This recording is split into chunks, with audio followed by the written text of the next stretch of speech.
जय हिंद दोस्तों। हम लोग लूसेंट की एक सीरीज स्टार्ट कर रहे हैं जिसमें हम सारे एमसीक्यू को चैप्टर वाइज देखेंगे और उसे कवर करेंगे। तो वीडियो बहुत ज़्यादा इंपॉर्टेंट है कॉम्पिटिटिव एग्जाम की दृष्टि से, तो आप लोग क्या करिएगा, इसे बहुत अच्छे से रीड करिएगा। आज से ये स्टार्ट हो रही है। आज हम लोग हड़प्पा सिंधु सभ्यता के बारे में पढ़ेंगे। तो चलिए स्टार्ट करते हैं। देखिए, आपका पहला क्वेश्चन है, हड़प्पा सभ्यता का सर्वाधिक मान्यता प्राप्त काल है। तो 2500 ईसा पूर्व से 1750 ईसा पूर्व, ये हड़प्पा सभ्यता का सर्वाधिक मान्यता प्राप्त काल है। सिंधु घाटी की सभ्यता निम्न में से किस सभ्यता के समकालीन नहीं थी? तो दोस्तों, ग्रीक की सभ्यता के समकालीन नहीं थी सिंधु घाटी की सभ्यता। थोड़ा सा स्पीड में चलेंगे, ज़्यादा से ज़्यादा क्वेश्चन हम लोगों को कवर अप करना है। तो नेक्स्ट क्वेश्चन है, सिंधु घाटी की सभ्यता कहाँ तक विस्तृत थी? पंजाब, राजस्थान, गुजरात, उत्तर प्रदेश, हरियाणा, सिंध और बलूचिस्तान। तो आपका डी ऑप्शन बिल्कुल सही हो जाएगा। नेक्स्ट क्वेश्चन है कि सिंधु घाटी स्थल कालीबंगन किस प्रदेश में है? तो दोस्तों, कालीबंगन राजस्थान में स्थित है। ठीक है, इसे ऐसे याद कर सकते हैं कि राजा ने काली जी की पूजा की, तो कालीबंगन कहाँ स्थित हो गया? राजस्थान में। नेक्स्ट क्वेश्चन है, निम्न में से किस पदार्थ का उपयोग हड़प्पा काल की मुद्राओं के निर्माण में मुख्य रूप से किया गया था?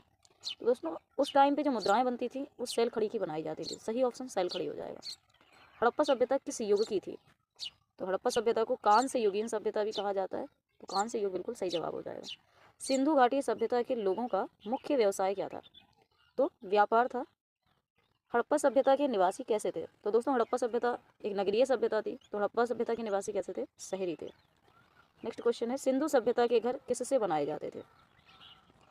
ईंट से, बांस से, पत्थर से, लकड़ी से। तो आपका सही जवाब हो जाएगा ईंट से। हड़प्पा वासी किस वस्तु के उत्पादन में सर्वप्रथम थे? तो सही जवाब हो जाएगा दोस्तों कपास। नेक्स्ट क्वेश्चन है, निम्नलिखित विद्वानों में से हड़प्पा सभ्यता का सर्वप्रथम खोजकर्ता कौन था? तो आपको पता होना चाहिए, हड़प्पा सभ्यता की खोज दयाराम साहनी ने की थी, और कब की थी? 1921 में। ठीक है, तो ये ऑप्शन बिल्कुल सही हो जाएगा। सिंधु सभ्यता का पत्तन नगर मतलब बंदरगाह कौन सा है? तो दोस्तों, बंदरगाह है लोथल, और लोथल कहाँ स्थित है? गुजरात में। नेक्स्ट क्वेश्चन, पैमाने की खोज ने यह सिद्ध कर दिया है कि सिंधु घाटी के लोग माप और तौल से परिचित थे। यह खोज कहाँ पर हुई?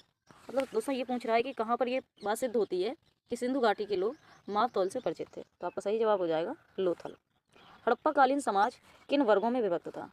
दोस्तों, विद्वान, योद्धा, व्यापारी और श्रमिक, इन वर्गों में हड़प्पा कालीन समाज विभक्त था। आपका नेक्स्ट क्वेश्चन है, सिंधु सभ्यता का सर्वाधिक उपयुक्त नाम क्या है? तो दोस्तों, सिंधु सभ्यता का सर्वाधिक उपयुक्त नाम हड़प्पा सभ्यता है, क्योंकि दोस्तों सबसे पहले हड़प्पा नामक स्थल की खुदाई हुई थी, इस वजह से हड़प्पा सभ्यता इसका नाम रख दिया गया। नेक्स्ट क्वेश्चन है, निम्नलिखित में से कौन से लक्षण सिंधु सभ्यता के लोगों का सही चित्रण करते हैं? तो ये बताना है आपको। तो ऑप्शन पढ़िए, उनके विशाल महल और मंदिर होते थे, वे देवियों और देवताओं दोनों की पूजा करते थे, वे युद्ध में घोड़ों द्वारा खींचे जाने वाले रथों का प्रयोग करते थे। तो दोस्तों, 2 नंबर बिल्कुल सही है, मतलब ऑप्शन ए बिल्कुल सही हो जाएगा कि वे देवियों और देवताओं दोनों की पूजा करते थे। नेक्स्ट क्वेश्चन है, हड़प्पा सभ्यता की खोज किस वर्ष में हुई थी? तो अभी हम लोगों ने आगे देखा था कि हड़प्पा सभ्यता की खोज 1921 में हुई थी। ठीक है, हड़प्पा सभ्यता के बारे में कौन सी उक्ति सही है? तो ये बताना है दोस्तों हमें कि कौन सी उक्ति सही है। उन्हें अश्वमेध की जानकारी थी, गाय उनके लिए पवित्र थी, उन्होंने पशुपति का सम्मान करना आरंभ किया, उनकी संस्कृति सामान्यतः स्थिर नहीं थी। तो दोस्तों, सी ऑप्शन सही हो जाएगा कि उन्होंने पशुपति का सम्मान करना आरंभ किया। हड़प्पा के लोगों की सामाजिक पद्धति कैसी थी? तो दोस्तों, हड़प्पा के लोगों की सामाजिक पद्धति उचित समतावादी थी। ठीक है, सिंध का नखलिस्तान हड़प्पा सभ्यता के किस पुरा स्थल को कहा गया? तो दोस्तों, सिंध का नखलिस्तान मोहनजोदड़ो को कहा गया, तो इसका सही ऑप्शन हो जाएगा मोहनजोदड़ो, और मोहनजोदड़ो का अर्थ होता है मृतकों का टीला। नेक्स्ट क्वेश्चन है, हड़प्पा सभ्यता के संपूर्ण क्षेत्र का आकार किस प्रकार का था? तो दोस्तों, आकार त्रिभुजाकार था, इस बात को आप याद रखिएगा। नेक्स्ट क्वेश्चन है, हमें मिलान करना है, हड़प्पा किस नदी के किनारे है, इसी प्रकार से बाकी का देखना है कि मोहनजोदड़ो किस नदी के किनारे, लोथल किस नदी के किनारे, कालीबंगा किस नदी के किनारे। तो देखिए दोस्तों, हम आपको ट्रिक से समझाएंगे कि हड़प्पा जो है वो रावी नदी के किनारे है। ठीक है, और मोहनजोदड़ो ये सिंध नदी के किनारे है, और लोथल ये भोगवा नदी के किनारे है, और कालीबंगा ये घग्गर नदी के किनारे है। मतलब दोस्तों, आपका ए ऑप्शन बिल्कुल सही हो जाएगा, यहाँ पर बिल्कुल सामने ही दे दिया है। तो देखिए, ऐसे याद कर सकते हैं कि रवि ने कोई चीज़ हड़प ली, तो हड़प्पा रावी नदी। ठीक है दोस्तों, सिंपल है। मोहन मोहन सिंधु नदी गया, मोहन सिंधु नदी गया, और लोथल भोगवा, देखिए यहाँ पे ओ की मात्रा सेम है, लोथल भोगवा, ऐसे 1-2 बार पढ़ेंगे याद हो जाएगा। कालीबंगा कालीबंगा। तो एक काली औरत घाघरा पहने हुए है, तो कालीबंगा घग्गर, ऐसे याद कर सकते हैं दोस्तों। हड़प्पा सभ्यता के अंतर्गत हल से जोते गए खेत का साक्ष्य कहाँ से मिला है? तो हल से जोते गए खेत का जो साक्ष्य मिला है वो दोस्तों मिला है कालीबंगा से। ठीक है। सैंधव सभ्यता की ईंटों का अलंकरण किस स्थान से मिला है? तो ये भी मिला दोस्तों कालीबंगा से। सैंधव सभ्यता की ईंटों का अलंकरण कालीबंगा से प्राप्त हुआ है। आपका नेक्स्ट क्वेश्चन है, मोहनजोदड़ो कहाँ स्थित है? ये आपको बताना है। तो मोहनजोदड़ो ये आपका स्थित है सिंध। ठीक है, सिंध में स्थित है।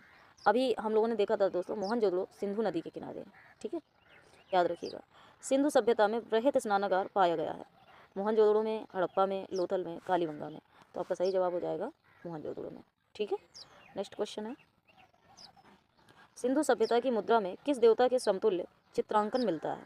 आद्य शिव, आद्य ब्रह्मा, आद्य विष्णु, आद्य इंद्र। तो ऑप्शन सही हो जाएगा आद्य शिव। निम्नलिखित में से कौन सा हड़प्पाकालीन स्थल गुजरात में था? तो कालीबंगा, रोपड़, बनावली या लोथल। तो दोस्तों अभी हमने देखा था कि लोथल जो है, लोथल, तो वो कहाँ पे स्थित है? तो दोस्तों लोथल गुजरात में स्थित है। नेक्स्ट क्वेश्चन देखेंगे, मोहनजोदड़ो का स्थानीय नाम है? तो अभी हमने आपको ऊपर बताया था कि मोहनजोदड़ो का स्थानीय नाम है मृतकों का टीला। इंपॉर्टेंट क्वेश्चन है, ध्यान रखिएगा। और नेक्स्ट क्वेश्चन है, हड़प्पा सभ्यता का प्रचलित नाम है? तो सिंधु सभ्यता। अभी हम लोगों ने देखा था इसे, क्योंकि सिंधु सभ्यता को हड़प्पा सभ्यता क्यों कहा गया? क्योंकि जो पहला स्थल था खोजा गया वो हड़प्पा सभ्यता था। और दोस्तों इसे किसने खोजा था? दयाराम साहनी ने। और कब खोजा था? 1921 में। इसे आप याद रखना। नेक्स्ट क्वेश्चन है, सैंधव स्थलों के उत्खनन से प्राप्त मोहरों पर निम्नलिखित में से किस पशु का सर्वाधिक उत्कीर्णन हुआ है? तो आपको ये बताना है। तो नेक्स्ट इसका जो आपका सही जवाब हो जाएगा वो हो जाएगा बैल। सिंधु घाटी सभ्यता जानी जाती है अपने नगर नियोजन के लिए, मोहनजोदड़ो एवं हड़प्पा के लिए, कृषि एवं संबंधी कार्य के लिए, अपने उद्योगों के लिए। तो दोस्तों आप जानते हो कि नगरीय नियोजन, क्योंकि यहाँ के लोग कैसे माने जाते हैं? शहरी माने जाते हैं। तो सिंधु घाटी सभ्यता अपने नगर नियोजन के लिए जानी जाती है। नेक्स्ट क्वेश्चन देखेंगे। नेक्स्ट क्वेश्चन है कि सिंधु सभ्यता का कौन सा स्थान भारत में स्थित है? हड़प्पा, मोहनजोदड़ो, लोथल, इनमें से कोई नहीं। तो देखिए दोस्तों, लोथल, क्योंकि गुजरात में है और गुजरात कहाँ पे? भारत में है। ठीक है, तो लोथल जो है ये आपका सही जवाब हो जाएगा। भारत में खोजा गया सबसे पहला पुराना शहर था? तो अभी हमने बताया आपको कि पहला स्थल होने के कारण ही सिंधु घाटी सभ्यता का नाम हड़प्पा सभ्यता है। तो जो पहला स्थल खोजा गया था वो कौन सा था? हड़प्पा था।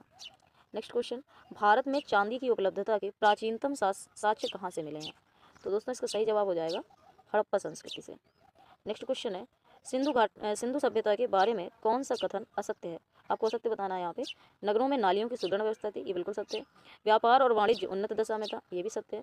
मात्र देवी की उपासना की जाती थी, ये भी सत्य है। लोग लोहे से परिचित थे, नहीं दोस्तों, ये ऑप्शन आपका गलत हो जाएगा। मतलब कि यहाँ हमें असत्य बताना है तो ऑप्शन नंबर डी हो जाएगा। और लोग लोहे से परिचित नहीं थे। ठीक है, सूची फर्स्ट को सूची सेकेंड के साथ मिलान करना है। सिंधु सभ्यता की उत्तरी सीमा, सिंधु सभ्यता की दक्षिणी सीमा, सिंधु सभ्यता की पूर्वी सीमा और पश्चिमी सीमा हमें देखना है कहाँ तक जाती है। तो देखिए दोस्तों, चलिए इसका मिलान करते हैं। तो सिंधु सभ्यता की उत्तरी सीमा मांडा जम्मू कश्मीर है, ये बिल्कुल सही है। सिंधु सभ्यता की दक्षिणी सीमा ये दायमाबाद महाराष्ट्र यहाँ पर है। और सिंधु सभ्यता की पूर्वी सीमा आलमगीर अपने यूपी में है। और सिंधु सभ्यता की पश्चिमी सीमा सुतकांगी रोड बलूचिस्तान। तो 1 2 3 4 ए ऑप्शन बिल्कुल सही हो जाएगा। नेक्स्ट क्वेश्चन है, मांडा किस नदी के किनारे स्थित था? तो दोस्तों मांडा चिनाब नदी के किनारे स्थित था, आप इसे याद करना। हड़प्पा कालीन स्थल रोपड़ पंजाब किस नदी के किनारे स्थित था? तो पंजाब बताना है, तो पंजाब सतलज नदी के किनारे स्थित था। हड़प्पा में एक उन्नत जल प्रबंधन प्रणाली का पता चलता है? धौलावीरा में, लोथल में, कालीबंगन में या आलमगीरपुर में? तो दोस्तों धौलावीरा में एक उन्नत जल प्रणाली पाई जाती है। तो आपका ए ऑप्शन बिल्कुल सही हो जाएगा। नेक्स्ट क्वेश्चन है, हड़प्पा के मिट्टी के बर्तनों पर सामान्यतः किस रंग का उपयोग हुआ था? लाल रंग का, नीला हरा रंग का, पांडु रंग का या नीला रंग का? तो दोस्तों बिल्कुल सही ऑप्शन हो जाएगा लाल। सिंधु सभ्यता निम्नलिखित में से किस युग में पड़ता है? तो सिंधु सभ्यता को दोस्तों हम लोग आद्य ऐतिहासिक काल कहते हैं। तो डी ऑप्शन बिल्कुल सही हो जाएगा। सिंधु घाटी सभ्यता की विकसित अवस्था में निम्नलिखित में से किस स्थल में घरों में कुओं के अवशेष मिले हैं? थोड़ा सा ध्यान से सुनना दोस्तों, घरों में कुओं के अवशेष कहाँ से प्राप्त हुए हैं? हड़प्पा, कालीबंगा, लोथल या मोहनजोदड़ो? तो आपका सही जवाब हो जाएगा मोहनजोदड़ो। ठीक है दोस्तों, ये यूपी पीसीएस में आया हुआ है और काफ़ी इंपॉर्टेंट क्वेश्चन है। सिंधु घाटी सभ्यता को खोज निकालने में जिन 2 भारतीयों का नाम जुड़ा है वो कौन है? तो आपको बताना है भारतीयों के नाम। तो दयाराम साहनी और राखल दास बनर्जी, इसे आप ध्यान रखना, ये ऑप्शन बिल्कुल सही हो जाएगा। रंगपुर जहाँ हड़प्पा की समकालीन सभ्यता थी। तो दोस्तों पूछ रहा है कि रंगपुर कहाँ स्थित है, पंजाब में, उत्तर प्रदेश में, सौराष्ट्र में या राजस्थान में। तो आपका सही जवाब हो जाएगा रंगपुर, सौराष्ट्र में स्थित है। ठीक है, नेक्स्ट क्वेश्चन है, हड़प्पा एवं मोहनजोदड़ो की पुरातात्विक खुदाई के प्रभारी कौन थे, ये पूछ रहा है दोस्तों। लॉर्ड मैकाले थे, सर जॉन मार्शल थे, लॉर्ड क्लाइव थे या कर्नल टाड थे। तो दोस्तों बी ऑप्शन सही है, सर जॉन मार्शल। निम्न में से किस पशु की आकृति जो मुहर पर मिली है जिससे ज्ञात होता है कि सिंधु घाटी एवं मेसोपोटामिया की सभ्यताओं के मध्य व्यापारिक संबंध थे, घोड़ा, गधा, बैल या हाथी। दोस्तों पूछ रहा है कि कौन सी आकृति मुहर पर मिली है। तो आपका सही जवाब हो जाएगा बैल की आकृति मिली दोस्तों। सिंधु घाटी के लोग विश्वास करते थे आत्मा और ब्रह्म में, कर्मकांड में, यज्ञ प्रणाली में या मातृ शक्ति में। तो हम लोगों ने पढ़ा था कि ये मातृ देवी की पूजा करते थे, तो ये मातृ शक्ति में दोस्तों विश्वास करते थे सिंधु घाटी सभ्यता के लोग। नेक्स्ट क्वेश्चन हो जाएगा आपका, निम्नलिखित में से कौन सा सिंधु स्थल समुद्र तट पर स्थित नहीं था, सुरकोटदा, लोथल, बालाकोट या कोट दीजी। तो आपको बताना है। तो दोस्तों सुरकोटदा, लोथल और बालाकोट ये समुद्र तट पर स्थित हैं, लेकिन कोट दीजी ये समुद्र तट पर स्थित नहीं है। तो आपका डी ऑप्शन बिल्कुल सही हो जाएगा। दोस्तों इस वीडियो में हम लोगों ने 50 क्वेश्चन कंप्लीट किए हैं और बाकी के क्वेश्चंस नेक्स्ट वीडियो में हम लोग कवर अप करेंगे और फिर सिंधु घाटी सभ्यता हम लोग कंप्लीट कर चुके होंगे। ठीक है, अगर आपको वीडियो पसंद आई हो तो चैनल को सब्सक्राइब जरूर करें, लाइक करना ना भूलें। जय हिंद।